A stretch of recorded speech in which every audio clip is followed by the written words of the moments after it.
Bum, bum, bum, bum, bum, bum. Rum, bum, bum, bum, bum. La, ba, ba, ba, ba, ba, ba. Good morning, everybody, and welcome to the highlight of human civilization. We like to call this Coffee with Scott Adams because that's what it is. And if you'd like to take this experience up to levels that human beings can't even understand because it's so high, well, then all you have to do is grab yourself a cup or a mug or a glass, a tankard, chalice or stein, a canteen, jug or flask, a vessel of any kind. Fill it with your favorite liquid. I like coffee. And join me now for the unparalleled pleasure, the dopamine at the end of the day, the thing that makes everything better. It's called the simultaneous sip. Today's show is going to be amazing, by the way. Go. Ah, so good. What is today's date? Everybody's telling me I put the wrong date on my comic today, but I think I got it right on the second try. People don't believe me when I say I have a, Monday the 29th. Yeah, I got the wrong date on the calendar again. Did I? No, I thought I got it right. All right. Anyway, we got a show to do. Does anybody have this situation now that's already starting with me? I'll be doing something that I always have to do, such as posting my comic in the morning. By the way, if you didn't know, Dilbert never stopped. It's just behind the locals paywall and also on X. You can subscribe to it there. It's there every day. It's very naughty. Today's especially naughty. By the way, if you didn't get today's Dilbert and it didn't make sense, think naughtier. If you put your mind in a really naughty space, the comic will make sense. That's your tip for the day. All right. If you think the future involves AI doing everything for you, I feel like there's going to be a separation. The dumb people in society are going to do whatever the AI tells them because the AI is smarter than them. So I believe there will be a point where the AI actually tells their owner how to vote. Like actually literally. I think there will be a point where people below a certain level of, I'm going to say intelligence, or at least below a certain level of paying attention to the world, they're going to wait till election day and they're going to ask their robot who they should vote for. And the robot will say, well, knowing you and all the things that you want to accomplish in life and knowing the candidates, I think you should vote for this one. And then the people below that level of intelligence or just paying attention are just going to go with the robots. But there's going to be a separation. There will be another group of people, and I hope I'm in it, but I don't know for sure, in which we will be working with the AI and the robots in some kind of a collaborative situation. So, for example, I've wanted to upgrade the quality of my videos, specifically making clips. And I wanted to, add captions and stuff like that. And so I did some research and I said, what AI will do all these things I want to do to fix up my videos, to get rid of imperfections and improve the sound and add some captions and, find the good parts and add some timestamps. There's a whole bunch of stuff you want to do. Turns out there is no such thing as one app that does all those things. So you end up doing something like research. So for example, if I want to add timestamps to my video I'm making right now, I can only do it with YouTube because it knows to find the transcript.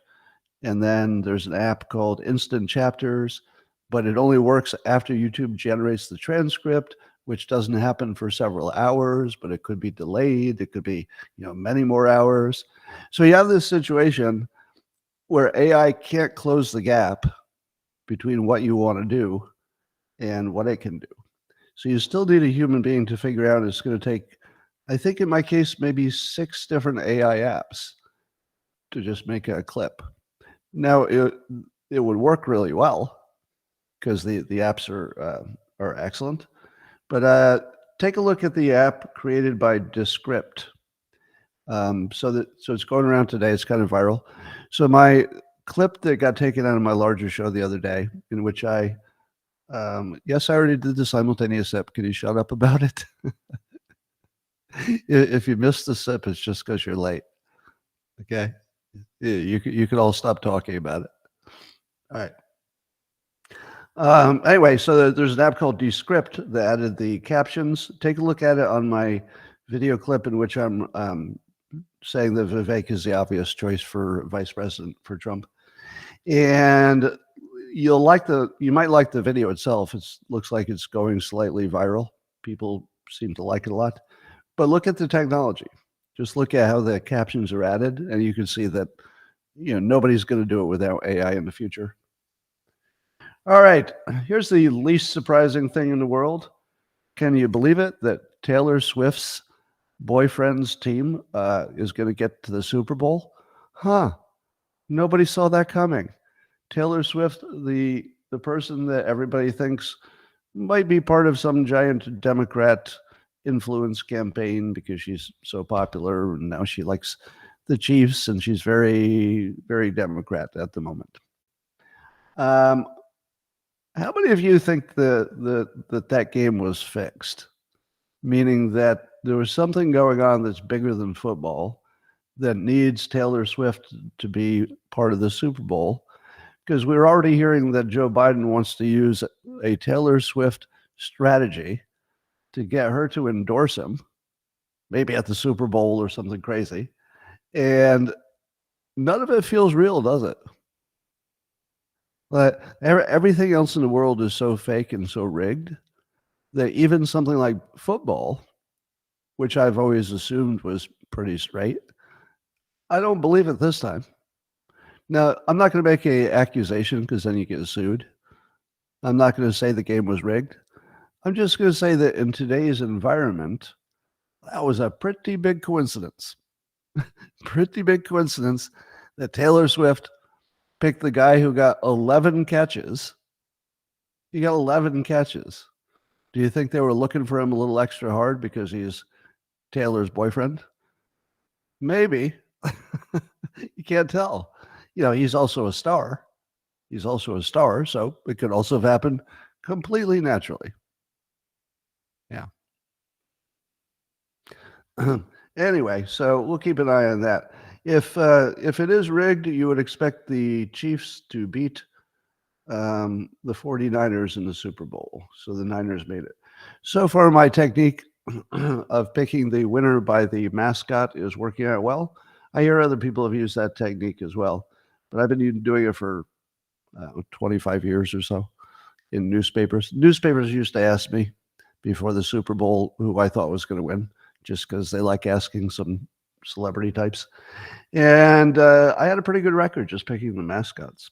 But now what happens when the Chiefs and the 49ers meet? This one's ambiguous because a chief has a spear or a bow and arrow, and a 49er would just have a shovel. So normally I'm going to say spear beats shovel. Or pickaxe. Oh, pick a dynamite. Okay, now it's getting interesting. It might be spear versus rifle. Okay, there you go. Yes, if you looked at them as individuals, one chief might get lucky with a spear and beat one 49er. But if you look at the arc of history, the Chiefs didn't do as well as the 49ers. So I would say the big picture supports the 49ers winning, unless it's rigged. No, it's not rigged. Enjoy your Super Bowl and pretend that it all happened naturally. I don't know if it's rigged. I'll tell you, I have a persuasion theory as well. The Super Bowl doesn't need to be rigged if all the players think that it would be better if Taylor Swift had more exposure with the NFL. Because imagine what that does for future viewership of the NFL.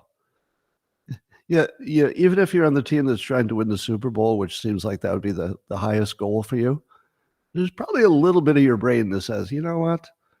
Weirdly, it would be better if we lost, because then NFL does better, and then they have more money, and then I get paid more.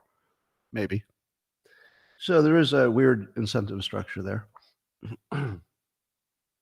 I think both Jack Posobiec and Vivek have both said that the Super Bowl looks a little bit suspicious.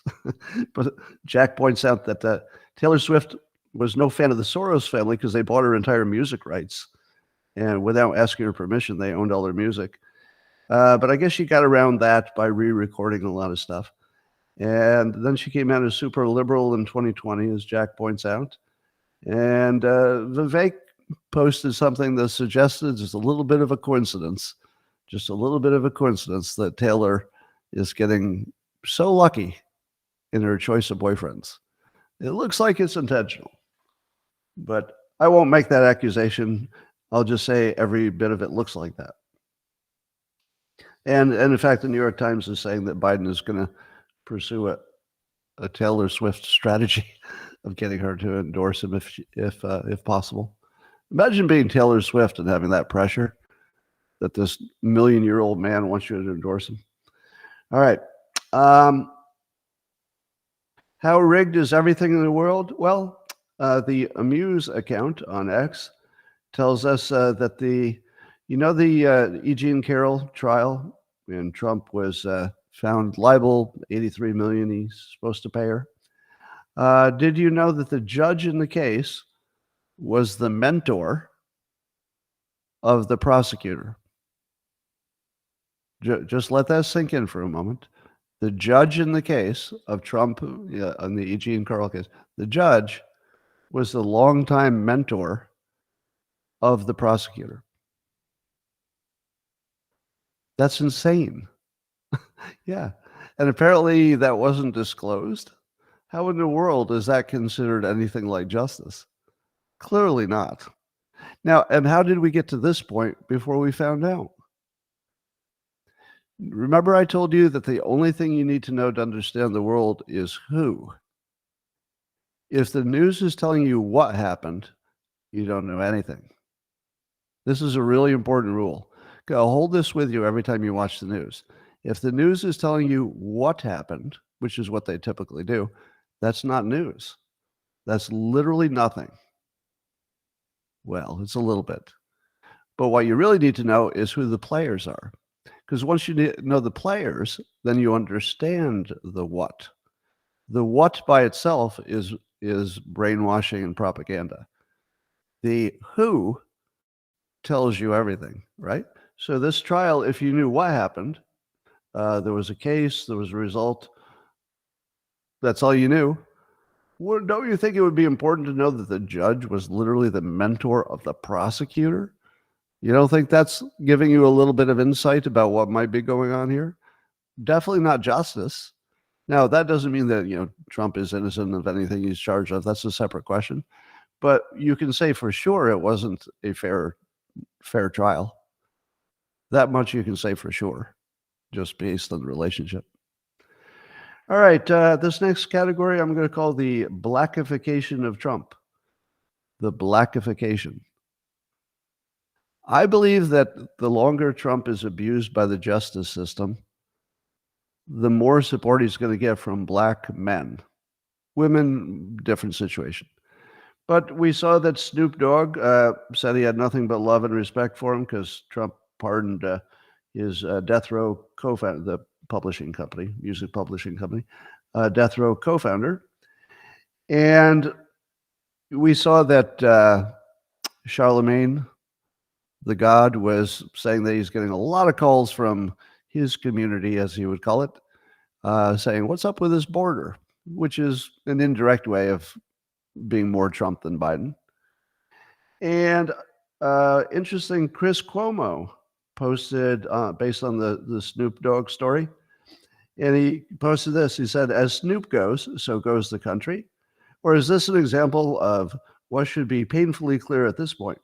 People aren't going to just like or dislike a leader because the media and the players in the game tell them to. At the end of the day, it comes down to self-interest. These days, perceived self-protection. Perceived self-protection.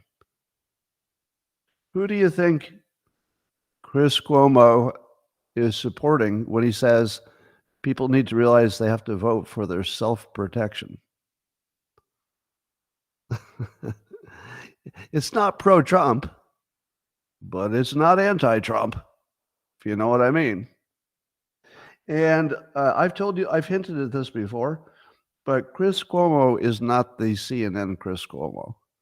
CNN Chris Cuomo might have been more of an invention. Human being Chris Cuomo, I think you'd find a lot to agree with. That's all I'm going to say about that.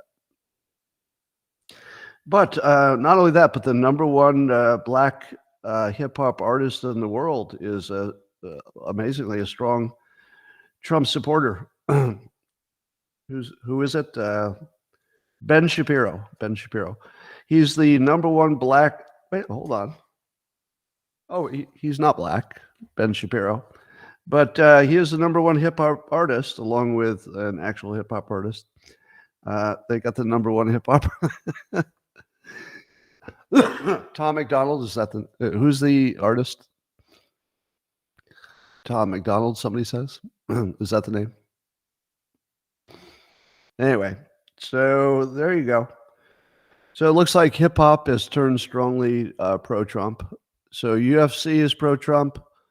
Even The Rock recently mentioned, did you see with the crowd reaction to Trump?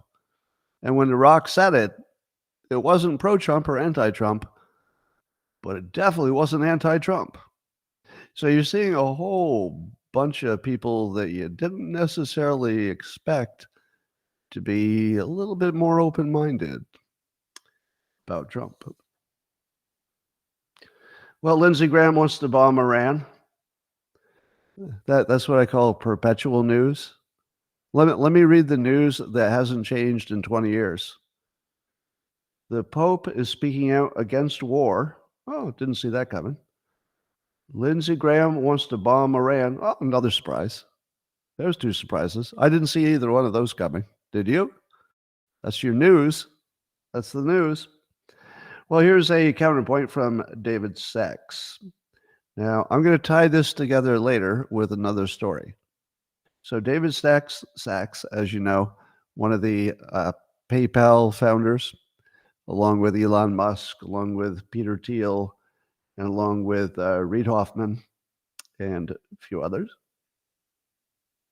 Now, when David Sachs gives you an opinion online, I'm going to read it to you. I think I'll just read his whole opinion because I want you to see how clear it is. Right? You don't have to agree with it. It just has to be clear. Just watch how well expressed it is. And then later I'm going to compare it to something else. Right? So you don't have to, focus too much on the argument. Just see how clear it is. And then we're going to compare that to something later. All right. So David Sachs says, it feels good in the moment for hotheads to call for retaliation, talking about Iran, because Iran's proxies killed some Americans in Syria, which I didn't even know we had any there. But I should have. So retaliation, we have to think through the second order consequences. All right. So here's what we need to think through if we were to attack Iran. The U.S. only has about 4,000 Tomahawk missiles in its inventory. We can do about a week of shock and awe. Then what? Are we going to send in ground troops? Iran's territory is vast. Its forces are decentralized, and enough of its infrastructure is underground by now. It will also be supplied by China and Russia. In retaliation, our highly exposed bases in Syria and Iraq, which neocons refuse to remove, leading to this strategy, will likely come under heavy fire. In fact, our troops there are sitting ducks. Our carrier groups could even be targets. America will take meaningful casualties. Meanwhile, the Strait of Hormuz could be closed, compounding the situation in the Red Sea, causing a global oil shock. Assuming Iran wants to continue the war, we'll have no exit strategy. Regime change will fail. We will be stuck in a new forever war. In fact, there's a decent chance that we get run out of the Middle East. Now, you could disagree with that. There's always room for disagreement in these big international affairs because a lot of it is, conjecture and assumptions and stuff like that. But would you agree with my statement that this is really clear? Will you give me that? Even if you disagree with it? That it's very clear. All right. Later, we're going to talk about something that makes less sense. That's why I like to put this up as contrast. So the contrast is that there's a founding member of PayPal all geniuses, basically, with Musk and Thiel, etc. And sure enough, they act like really smart people. All right, so just hold that in your mind for a while. I'm not going to give you an opinion, except that, well, I will give you an opinion. I don't know of any wars we get into and then we win and then we leave. It's like that's not a thing anymore. So whatever we do about Iran, we're going to have to find something else. We're just going to have to find some other way. Now, you could argue maybe Trump had it right. Just starving them economically would make them concentrate on survival over getting cocky. Maybe. I'm not sure there's any good result here. All right, here's your persuasion lesson for the day. Here's your payoff for watching me. I like to make sure there's at least one thing you hear on my show that you won't hear anywhere else. So here's your one thing you're not going to hear anywhere else. If you're new to me, I'm a trained hypnotist, and so when I talk about persuasion, I'm not guessing. You've heard in the news the Democrats refer to Trump as the chaos candidate. And the word chaos, they try to work into every opinion. So if they have an opinion about Ukraine, they'll say, oh, Trump this or that, and chaos. And his opinion on this is chaos. And they just insert chaos everywhere. That, ladies and gentlemen, is not an organic word.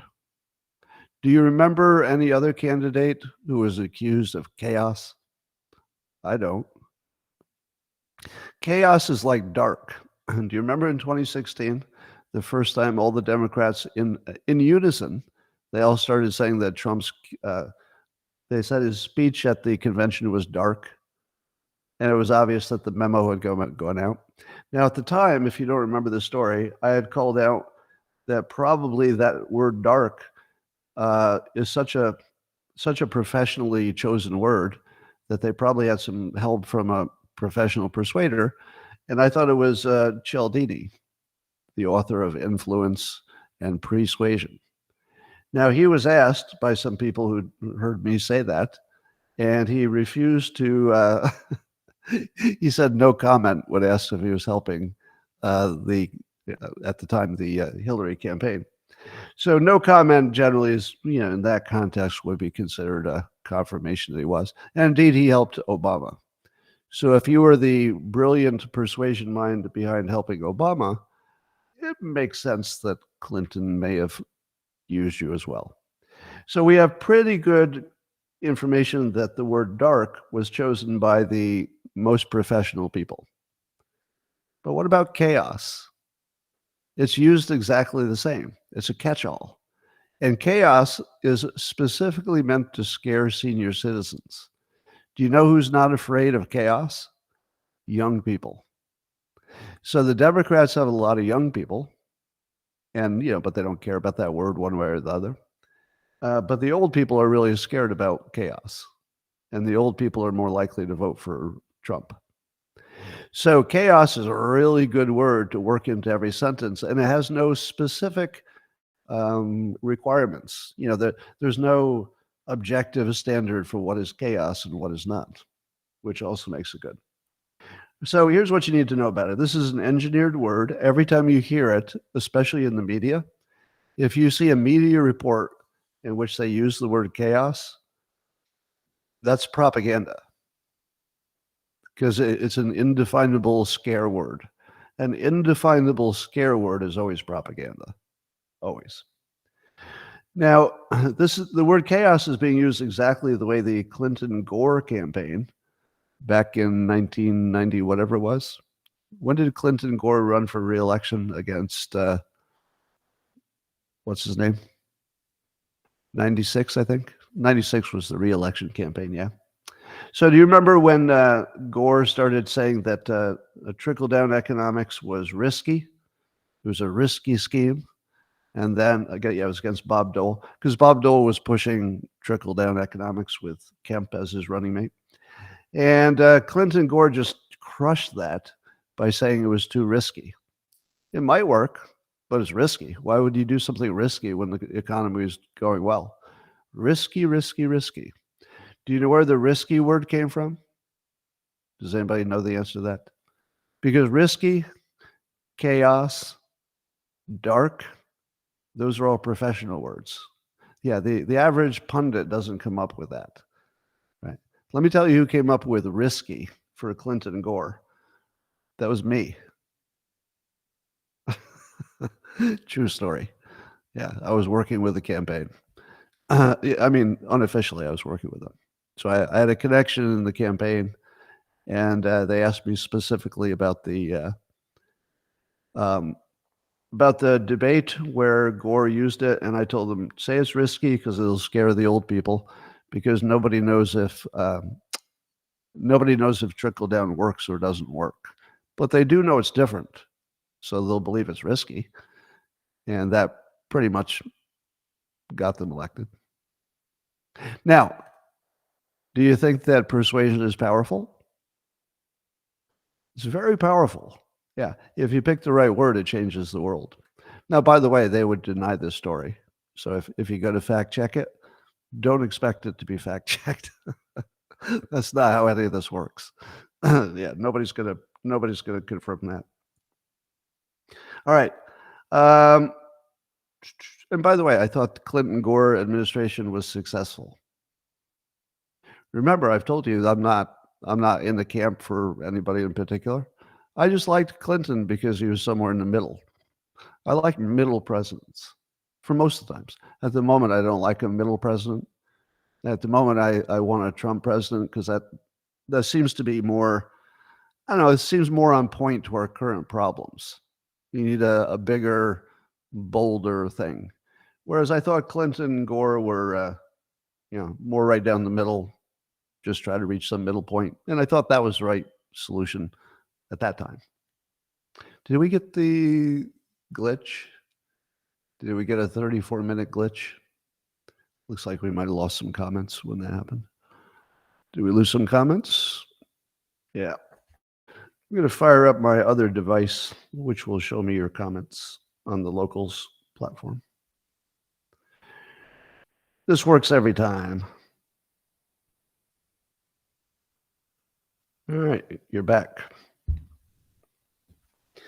All right. Did you see the visual persuasion that the New York Post ran with Trump? Oh, that's not working, interestingly. Is Locals down? I guess I can't ask you. If there's somebody who's on Locals who also has my phone number, could you text me and tell me if Locals is completely down? Because I can't see it on my other device. But we'll keep going because we got three platforms that are definitely live. But let me show you a photo that the New York Post decided was a good photo of Trump. So now the photo people, the people who picked the photos, they're often separate from the writers. So look at the photo that was chosen. I'll show you on both platforms. That's a photo that was chosen for a generic story. The New York Post thought of all the photos in the world of Trump, infinite photos, that photo was one for a generic story. Remember, it had nothing to do with what he's motioning or any of that. It's just a generic story, and they ran that photo. Whoever chooses the photos, it really has way more power than they should. It's working. Okay, thanks. Thank you. Got confirmation that Locals is working. Just I'll make sure comments come back on. All right, they'll come back in a minute. All right, let's talk about Biden's brain. So his latest mashed potato brain. Somebody used that phrase. I like that. He actually called Trump the sitting president. Did you see what he recently said about? This is Biden. He wants to see the economy crash this year. A sitting president. Do you think Trump wants to see the economy crash this year? No. but it would be good for his reelection. Do you think that's an accurate statement of what Trump's inner thoughts are? Oh, I'd like to see America go down the drain so I could get elected. I doubt it. I doubt it. And then he led us in a prayer, and he said, "As they say in my faith, this is Biden. As they say in my faith, bless me, Father, for I mean, come on, man." Now, if you don't mind, I'm not really a religious person, but I do feel inspired today to lead you in prayer. If you don't mind, could you just bow your head? I'd like to lead you in a Biden prayer. Everybody, pray with me. As they say in my faith, bless me, Father. I mean, come on, man.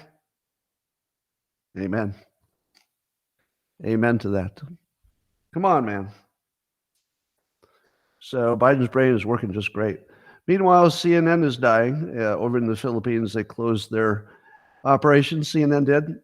I don't know if it's the beginning of their global media destruction, but I feel like a lot of the stories about things I don't like are dying. Biden's dying, CNN's dying, DEI is dying, CRT is dying, ESG is dying, China's dying. So I'm having a good year. All the things I don't like are dying. Speaking of Mayorkas, Alejandro Mayorkas, let me ask you this. What's up with him? Why is it that we have a person whose job it is to guard the country who's doing literally the opposite, and we don't know why? Does that bother you at all? Mayorkas, I'm pretty sure you could figure out a way to close that border, even though you're not the president. You could probably work with him, probably figure that out. But he seems aggressively uninterested in fixing the border in a way that's surprising. What would be your assumption about somebody whose job performance is the opposite of what his job would require, and you don't quite know why? How would you explain it? I explain it by outside influence, meaning that he's not his own man. Could be just that he's, bowing to the Democrats and he has to say dumb things to make them happy. But don't you assume that there's something sinister behind him? It just feels like there's something there. And that's really the only thing I have to say about it. But I have the same feeling about Soros. How do you explain all the things that Soros does? Because they seem to be 100% designed to be bad for the country. And it's all different things. If he did one thing I didn't like, then I'd say, oh, he and I have a different opinion about what's good for the country. But if you do a whole range of funding and every single one seems clearly bad for the country, what are you going to conclude about that? Well, you could conclude that the Soros family is evil. And that's what other people conclude. I don't believe that. Because it'd be too weird that the father and the son, shared this evil, and the whole organization shared it, and it would be too weird. I don't believe that. I believe that it's more likely that the people who act opposite of what seems like a person should act are probably blackmailed or bribed or in some other way beholden to somebody, or they're under duress in some way. So I think that the Soroses are not the top of their pile. I think that somebody has blackmail on the Soros family. I can't think of any other way to explain observation. So that doesn't mean it's true. I don't have any facts. I don't have any, evidence. But if somebody acts exactly like they're under duress, what are you going to assume? If it's just once, you'd say, well, I guess I'm just confused. But if it's all day long, every day for years, I'm going to assume that there's somebody who wants to destroy the country who's pushing them in ways we don't understand. Here's some more stupid fake news about Russia. So somebody named David Frum, and remember, I keep telling you, you have to know the players. It doesn't help you to know what happened. It only helps you to know who is behind it. That's the news. So David Frum is someone that, if you didn't know, would be one of the least credible people on the whole planet. I don't need to go into the details, but in the history of politics, you'd have to look pretty hard to find somebody with lower credibility. All right, he's part of the propaganda part of the world. And he writes in The Atlantic. Do you know The Atlantic? If you said to yourself, what happened? Oh, there's a major publication with a story, you wouldn't know anything. If you knew The Atlantic is basically just a Democrat tool for insulting Republicans, it's not anything like a publication. It's just a political tool at this point.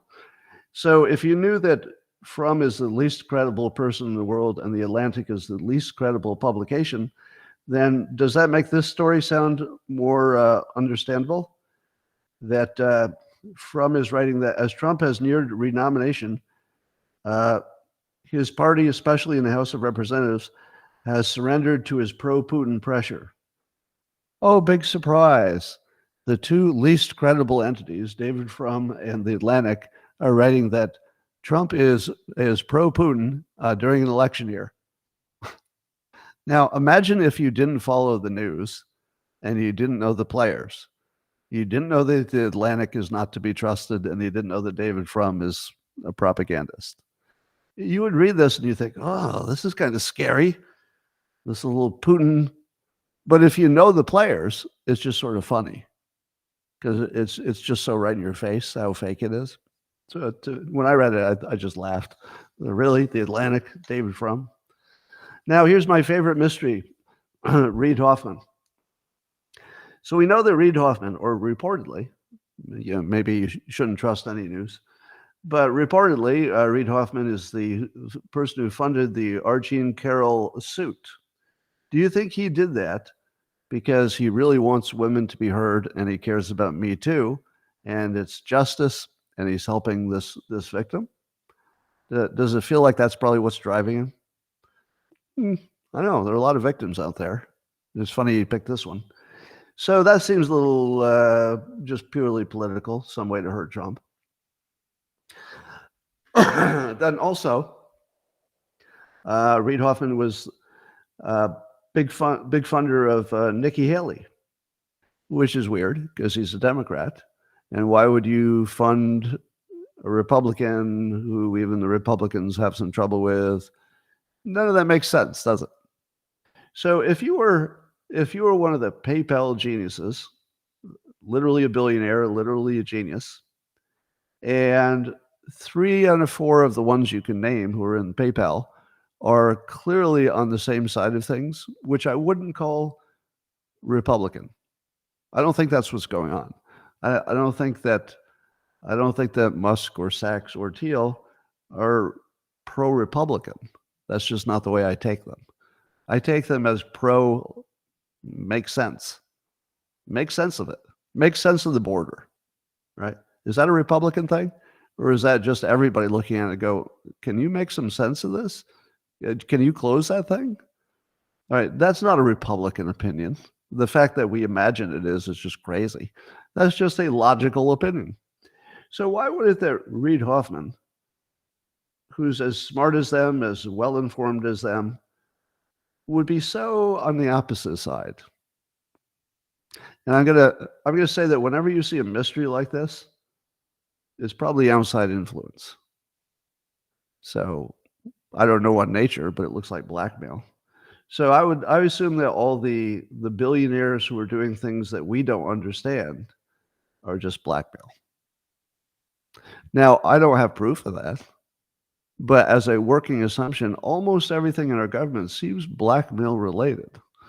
Like everybody has some kind of influence or pressure or bribery or knows something. And I feel like that we live in a blackmailocracy. We know that Epstein was a big old blackmailer. We know that Reid Hoffman once went to the island. There's no evidence, no claim whatsoever that he did anything, improper. Because there are a lot of people who went to the island. They didn't all do anything improper. So, and also, I'm not sure I believe he necessarily went there. All the stuff about who was on the Epstein list, I don't know that that's true. So if you see a name on a list, whether it's Reid Hoffman or anything, don't assume it's true, and don't assume that they did other than there was somebody who had a common interest, and they all. That's not unusual that people to get together if they have a common interest.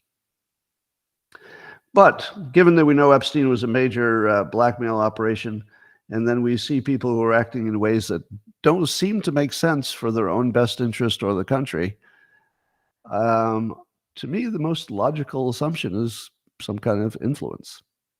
Yeah. No, I don't think it's mental illness. Not in their case. I mean, there's a lot of TDS, but I don't think Soros has TDS. I doubt Reid Hoffman has TDS. There's something else going on. What about Mark Cuban? He's a mystery too, another billionaire mystery. So he's all in on DEI and diversity. But watching him debate this in public is getting kind of hilarious because his argument keeps getting smaller and smaller because he's trying to find a way to publicly support discrimination. He's trying to support racial discrimination against white people, but make an argument for it. So here's where he retreated all the way to today. So he was posting, I guess he was arguing with the Rabbit account. He said, hypothetically, all right, you have 30 white male employees and you want to improve, you think you can improve your profitability if instead of having 30 white male employees, if you had at least a black woman, you might get more perspective. You get a diverse perspective, and that could help your company. So he says, are you okay with hiring the black woman? Or would you call that racial discrimination? Let me ask you. You got 30 white male employees, and maybe not because you discriminated, it just turned out that way. So let's just use that as our hypothetical example. And then you say to yourself, I think I could do better work if I had a black woman because she'd bring some diverse perspective. Is that racial discrimination? Of course it is. By definition, that's exactly what it is. But the question is, should it be okay? Should that very narrowly specific thing where you don't have diverse perspectives, but you could add it, why do you think you would get the useful diverse perspective from a black woman, but not from one of the 30 guys who's already there? What, none of the 30 guys know any black people? They don't have any insight whatsoever into that world. They couldn't ask somebody. No, it's just discrimination. Would it work? Maybe. Is that ever a reason for racial discrimination? Nope. So I think the argument is if it could make your company better and you weren't doing it for racial reasons, would it be okay? It could make you more profitable, and you're not doing it because you're racist. You're doing it just to make yourself more profitable. No, it's not okay. That's just racism. Just racism. We don't do that. So why would Mark Cuban be in favor of something that is so hard to defend? My guess is that he runs businesses that have a lot of diversity in them, and that's the end of the story. If you were the leader of a bunch of companies that really, really valued diversity, and you had a lot of diversity, then I would say, yeah, as the leader, you probably want to take into account that the people you lead have this opinion, and supporting them actually makes sense from a business perspective. From other perspectives, you could be mad at it, but it makes perfect sense that if you're a leader of a bunch of diverse people who like diversity, you should be pro-diversity. I think I would be too, if you put me in the same situation. I'd probably say what he says, because there would be a lot of, I think there would just be a lot of pressure to support the people that you work with. But let me try Mark's. Let's try Mark's example. It's very narrow. So let's say you had a basketball team that had only black players on it, and you said to yourself, if we added a white player, we might get some white perspective. Because what if the basketball players are bringing a black perspective to the game, and I'm blind to it because I'm white, so I don't see it. But shouldn't I add a white basketball player who's maybe not as strong as the rest to get that extra perspective? I don't need to answer the question. I'm pretty sure a basketball team is just picking the best shooters and blockers. Anyway, Putin's going to run again. Looks like he's running for re-election. So the Russia Election Commission has formally registered him for a March election. You know what? I don't like to go out on a limb and make predictions about politics because, a lot could happen. But Putin running for re-election in Russia, I'm going to say I like his chances. I don't know. I'm just going to put myself out there, take a risk. Sometimes you got to take a risk. I like his chances.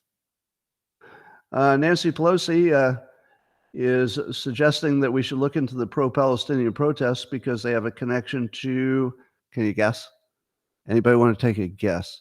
Nancy Pelosi, the pro-Palestinian protesters, they might be influenced by somebody from the outside. Who could it be? Could it be Putin? Yes. That is what she's suggesting. Is there evidence? No. But it's an election year, so I'm sure we're going to blame Putin for everything. All right, here's some fake news about Trump. Surprise. So you've heard the story, that, and even the GOP lawmakers are believing the story, that Trump is telling people, even his Republican friends, that he doesn't want a border deal because he'd rather run on the issue. Does that sound true to you? Does it sound true that Trump doesn't want to solve the border issue with a bill? He doesn't want to solve it with the legislation that's being proposed, but he wants to run on it instead. All right. So here's what they told us. They said Trump doesn't want Biden to have a border bill victory. Does that sound true? Trump doesn't want Biden to have a border bill victory. Well, yeah, of course, because Biden could run on it. Now, I think that's true. Second part is, does Trump want to run on the issue? Of course. Well, who wouldn't? It's the biggest issue. Well, are we surprised that he wants to run on the biggest issue in the country? No. But what's missing from it? Okay, have you spotted it? Have you spotted the brainwashing propaganda? There's something missing from the story. So the parts they tell us, and this was in The Hill, I think, that he doesn't want Biden to have a legislative victory on the border and that he wants to run on the issue. I think both of those sound true. But here's what's left out. Does Trump think the border bill is good? Isn't that the most important part of the story? Because if Trump thinks the border bill is good and he still wants to kill it so that he can win an election, well, fuck him. I wouldn't support that. Would you? Who would support that? I don't know any Republican who would support that. But isn't the important part of the story, is the legislation being considered making things better or worse? My understanding is it codifies an untenable situation. In other words, it lets in so many people legally that we'd still have a huge problem. It wouldn't solve the problem. It would reduce it a little at best. Yeah. So if Trump is against a terrible legislation attempt, and given that he wouldn't want that to be signed under any condition, no matter who is president, is it fair to say that Trump doesn't want Biden to have a border bill victory and that Trump wants to run on the issue? Both true. But if you leave out that the border bill is garbage, it looks like he's just being a jerk. If you know that the border bill makes things worse, not better, then you say, well, of course he wants to run on the issue. Of course he doesn't want Biden to have success passing a bad bill. Like, who exactly is fooled by this? How many of you were fooled by this story and you didn't realize the part left out is that Trump doesn't like the bill? I'll bet a few of you. I'll bet that even got a lot of Republicans. It's just so obviously propaganda. Well, here's some fun over in Gaza. Two words you don't think you'll ever hear together. But so it turns out that Al Jazeera is reporting this. Now, if you didn't know, Al Jazeera is considered one of the most reliable news outlets. Were you aware of that? That people who pay attention call Al Jazeera one of the most reliable, but with the exception of Israel stuff. Yeah, if Al Jazeera is reporting on Israel, that's not necessarily where they're going to be objective. But on other stuff, if it has nothing to do with Israel, they're actually considered a good news source by a lot of people. I'm not agreeing with that. I'm just telling you that serious people think it's a good news source, except about the Middle East. But they're reporting that several members of the Israeli government are on the same side as far-right people who want to resettle Gaza and make it basically an Israeli settlement. Just never give it back to the Palestinians. Are you surprised? Are you surprised? Yeah, I don't see how this wouldn't happen. It seems like terrible timing. If I were these right-wing people, I'm not sure I would be doing this in public during the middle of a hot war. That feels like a bad idea. So I'm a little suspicious how much of this is true news, given the source. But I wouldn't be surprised if people are pushing to keep Gaza an Israeli outpost or settlement, I guess. In the long run, I think that's what's going to happen. All right, here's a Civil War update on Texas versus the rest of the country. I predicted that I told you that men are always fighting wars in their head. So even if nobody's punching or shooting, we're always at war. Sort of a continuous state of what if this, could I beat this person? What if somebody comes in here with a gun? What do I do? We're always thinking, how to defend ourselves. It's just natural. So I predicted that the men who were going to protect the Texas border would prevail over Biden, and that Biden couldn't overrule them. It would just be too politically dangerous. And that the Texans have decided that they're going to close the border, which is different from wanting it closed, and different from complaining, and different from proposing a way to close it. Those are all wants. Texas apparently has decided. And once you've decided, then you will do whatever it takes. And if the Biden administration wants to stop Texas, they're going to have to use violence at this point. And I don't see any way that makes sense in an election year, especially. So to me, it was obvious that Texas would win this battle in the limited sense that the government is not going to take down their wire fence, at least during the election year. So it looks like that's where it's headed. Can't be sure yet, but I think the wire is going to stay up. However, in Rasmussen reports that 69% of likely U.S. voters support Texas erecting their own barriers. Now, slightly less, 55% agree with the quote that Clay Higgins said, the feds are staging a civil war and Texas should stand their ground. 55% of the likely voters say Texas should stand its ground, basically, even if it's violent. Imagine being the president, trying to solve this problem, and 55% of the electorate says if it comes to violence, they don't say that directly, but that's how I interpret it, that if it comes to violence, they're going to back the state over the federal government. And if I haven't said it directly, I'll say it right now.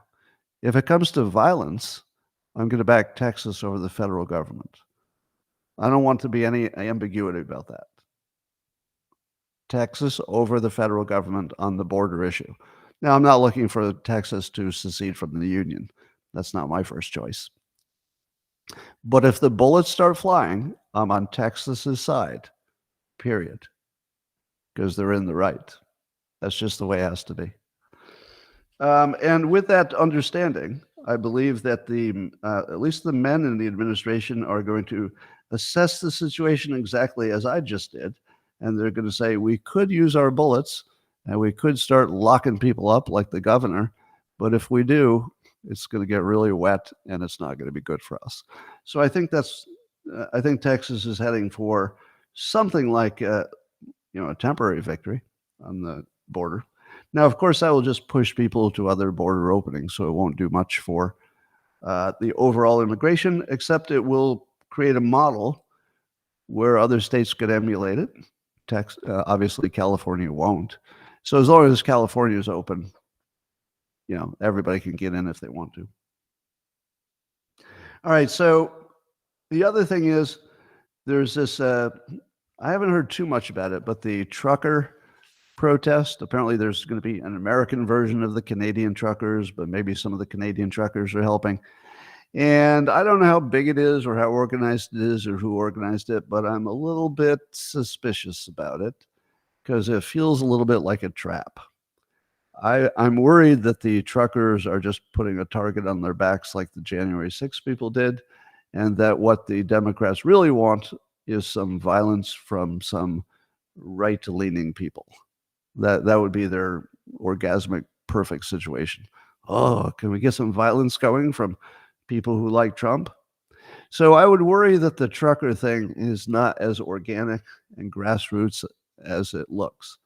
There might be something behind it that's a malign influence. So I'd be concerned about that. And under today's environment, I don't think I would protest anything unless you were down to win at all costs. And usually protests are not a win at all costs because all costs includes, all costs. Generally, our protests are about talking and we want a political solution. So in our current environment, protesting for a political solution is just painting a target on your back because we don't have free speech the way we used to. Now you go to jail. We've got jails that got quite a few political protesters in it called the January 6 people. Now, of course, if you're a Democrat and you're a fucking idiot and you wandered into this live stream, you're saying, but Scott, but they committed some crimes. I'm sorry they did this to you. I really am. I look at the Democrats as victims. To be so brainwashed into thinking that, either all the people in jail committed an actual crime. How could you think that? Of course there were some crimes, and those people will deal with the justice system as they should. But no, the January 6th jailings are not legitimate. They're political, purely political. Yeah. And we do have a potential solution to it. And I've said this before, but I'll say it again. I would support Trump if every one of his policies were wrong, but he supported pardons for the jailed people, including Peter Navarro. If he just said that, I'd say, okay, the first thing we have to fix is free speech. So fix that. Get the free speech protesters out of jail. And I'd say Navarro too. I don't think he's legitimately charged. Now, when I say legitimate, I don't mean that there isn't some technical violation. I just mean it wouldn't be addressed the same way. Yeah, they're more like hostages. You're right. So I probably would have supported whoever was the Republican candidate, Vivek or Trump or whoever it was, who would just pardon them. Because you got to fix free speech first. That's first. If you don't get that, everything else is unfixable. So, yeah, policies are a bonus if you like Trump's policies. I'm not even sure I'll ever argue them. I mean, immigration's obvious, so I'll argue that one. But I don't know what to do in Ukraine. Not really. I don't know what to do anywhere else. Not really. I'm not sure anybody does. But if we could get to that one thing, just the one thing, we have to reverse the January 6th hoax. Because the January 6th hoax is maybe the worst thing that I've ever seen happen to the country. Violence, of course, always looks worse. But in terms of the republic, I think even McCarthyism maybe wasn't as bad as January 6th. Not the attack, the hoax of it. The attack was, had some violence, and that's bad. But what was worse was that it was treated as an insurrection when it clearly was a protest to protect the country, not overthrow it. Somebody says you looked at Al Jazeera and the first article was about climate change in Sierra Leone. All right. Razor wire can be easily mended with baling wire. Is that true? Maybe it is. You can fix it with razor wire too. All right, ladies and gentlemen, this concludes the best short live stream you're going to see today. Hope you learned something about persuasion. That's always my goal, to make you smarter than watching regular news. And I'm going to say bye now to the 3 platforms. I'm going to say bye to YouTube, Rumble, and the X platform. Thanks for joining, and we'll see you again tomorrow for another amazing live stream.